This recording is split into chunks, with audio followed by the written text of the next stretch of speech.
You remember the Hindenburg as this big blimp that flew, then crashed, but your teacher never seemed to mention this. 2 big old swastikas on the tail. Shouldn't this be a problem given... If you realize this and think, wow, the US seemed pretty tolerant of Nazi Germany, well, you'd be right. But why? The answer takes us into an ugly corner of American history. In the mid-1930s, relations between Nazi Germany and the United States were far from hostile, and not because Americans just didn't know what was going on in Germany. They were very aware of what the swastika stood for. Hindenburg made over 30 trips from Nazi Germany to the United States between 1936 and 1937. By then, the full-scale systematic killing of the Holocaust was only a few years away, and Hitler was still viewed by Americans as just another feisty leader in Europe. But get this, Americans cheered the Hindenburg anyway. Most favored a non-interventionist stance, even after learning about Nuremberg laws, concentration camps, and public killings.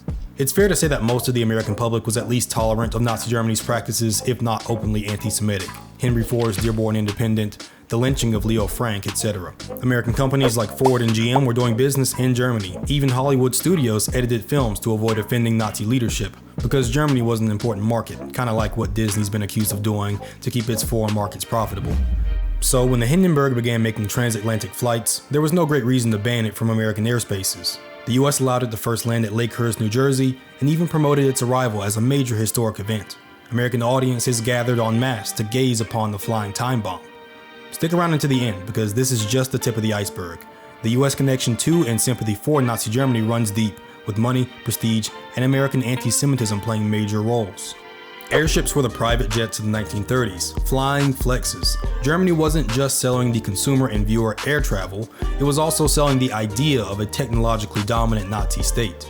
Every arrival in American territory was a score for Nazi propaganda.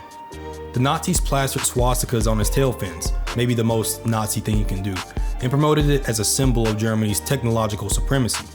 Don't jump me for this, but Hindenburg was epic. Nothing even compared to the Hindenburg's size and luxury, much like nothing compared to the Titanic's size and luxury 24 years prior. The giant aircraft was loaded with luxury, including a smoking lounge, a great way to take the edge off whilst inside a pressurized, highly flammable hydrogen chamber. Perhaps some mild foreshadowing. All the humanity and all the tragedy. The Nazi regime knew how impressive this aircraft was and saw the Hindenburg, yes, as a fancy way of travel, but more importantly, soft power able to casually infiltrate enemy soil. This is a huge deal in a practical way, because every time it arrived in New York or flew over Boston, it broadcasted an image of Germany as advanced, modern, and unstoppable. Imagine Times Square in 1936, thousands of people craning their necks to admire basically a flying Nazi billboard.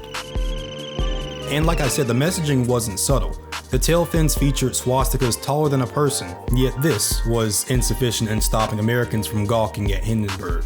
But it gets worse.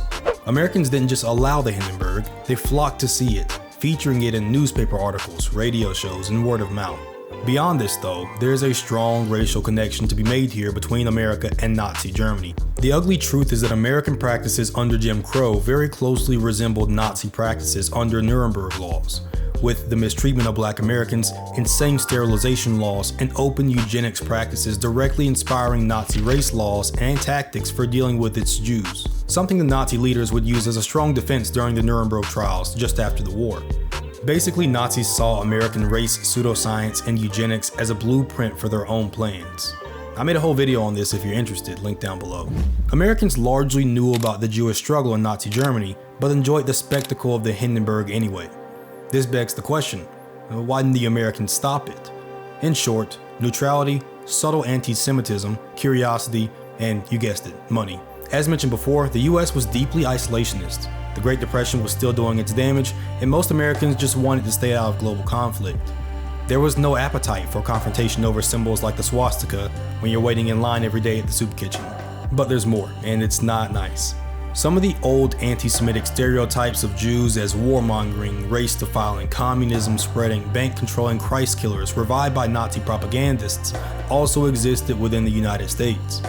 The US has a deeply complicated history with anti-Semitism. Legally, the US had no reason to bar the Hindenburg. Nazi Germany was a recognized government, and flying an airship wasn't against any sort of law or treaty, not even the Treaty of Versailles, which banned Nazi Germany from creating military aircraft, not commercial. If anything, the US wanted to encourage aviation innovation and international travel for the chance at an economic boost. considering the Depression. If you learned something new, drop me a comment down below and let me know what shocked you the most. And if you liked the video, like the video. Thanks as always. Of course, Hindenburg's story famously ends in a tragic ball of fire. On May 6, 1937, as it attempted to land in Lakehurst, New Jersey, the huge hydrogen-filled Zeppelin suddenly burst into flames, and in less than a minute the airship was reduced to its scaffolding, with 36 dead. This was all caught on film and became one of the most infamous aviation accidents in history. The dramatic footage and Herbert Morrison's radio commentary cemented the Hindenburg in American memory. But that's not the shocking part. The shocking part is the fact that most of the people aboard survived, 62 in fact. But history helms, we just watched that we just watched that aluminum and cotton Zeppelin go up in flames. Yes, I know, surviving seems impossible, but consider these three things. First, the Hindenburg was only about 200 feet away from the ground before the burning began, allowing some passengers to jump to the ground as soon as the fall wouldn't be deadly. Secondly, some of the crew members were close to the emergency escape routes and got to them sooner than later. And lastly, hydrogen burns upward. Bad for the crew higher up, but good for those lower in the Zeppelin.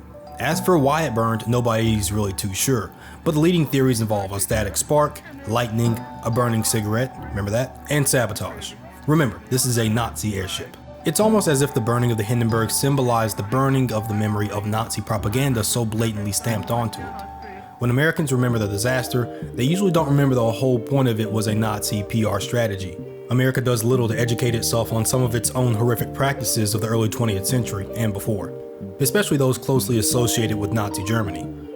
It instead shows itself off as the heroic liberator in the back half of World War II, when there's just more to the story, a lot more in this case. Put in simple terms, we like to pretend to be Superman, but we're really more of like a Homelander.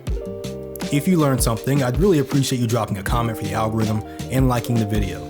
Thanks for watching as always.